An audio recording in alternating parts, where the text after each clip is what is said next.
ஒரு வாரத்துக்கு முன்னாடி ஒரு ஃபோன் கால் வந்துச்சு. ஹேவல்ஸ்ல இருந்து நாங்க கூப்பிடுறோம். இந்த மாதிரி நீங்க ப்ராடக்ட் வாங்கியிருக்கீங்க. நம்ம ஹீட்டரை பத்தி வீடியோ போட்டோம் இல்லையா? ஸோ அந்த ப்ராடக்ட் இன்ஸ்டால் பண்ணிட்டீங்களா? எப்படி ஒர்க் ஆகுது அப்படின்ற மாதிரி கேட்டாங்க. நான் எல்லாமே நல்லா தான் ஒர்க் ஆகுது அப்படின்னு சொல்லியிருந்தேன்.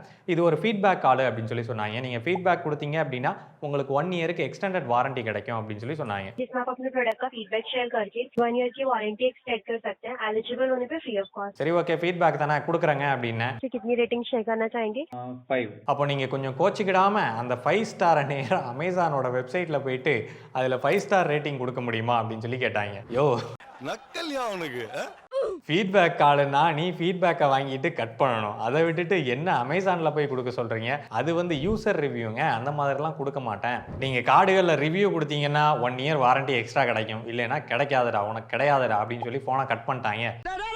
அப்போ நான் என்ன பண்ணேன்னா ஹேவல்ஸுக்கு கால் பண்ணேன். இந்த மாதிரி ஹேவல்ஸ்லேருந்து கால் பண்ணுறதா சொல்லி ஒருத்தங்க ரிவ்யூ போட சொன்னாங்க. நான் முடியாதுன்னு சொல்லிட்டேன். நீங்கள் அந்த மாதிரி எதுவும் எக்ஸ்டெண்டட் வாரண்டி கொடுக்குறீங்களா அப்படின்னு கேட்டதுக்கு அவர் என்ன சொன்னார்? அடிஷனல் வாரண்டி தான் உங்களுக்கு எது ஆட் ஆகுது சார். அது உங்களுக்கு அந்த ரேட்டிங்காக கால் பண்ணிருப்பாங்க கஸ்டமர் கேர்ல ஹேவல்ஸ் சைடுல இருந்து. சரிங்களா? எக்ஸ்டெண்டட் வாரண்டி இருக்கா இல்லையா? எங்க சைடுல கம்பெனி சைடுல கொடுத்துருக்கு பார்த்தா 2 வருஷம் வாரண்டியில கொடுத்துருக்காங்க. சரிங்களா? ஒரு பொருளை வாங்கும்போது அந்த கஸ்டமர் ரிவ்யூஸை பார்த்து தான் நம்ம வாங்குறோம். அதில் எந்த அளவு ரேட்டிங் போட்டிருக்காங்க, அது ஒர்த்தா இல்லையா அப்படின்றதெல்லாம். அதுலேயே இந்த மாதிரி பண்ணாங்கன்னா இதில் நான் யாரை குறை சொல்றது? ஹேவல்ஸையா இல்லை கார்டுகளையான்னு தெரியல. என் வாழ்க்கையில பரம்பரை தெரிஞ்சதெல்லாம் நேர்மை, கருமை, ஏர்மை.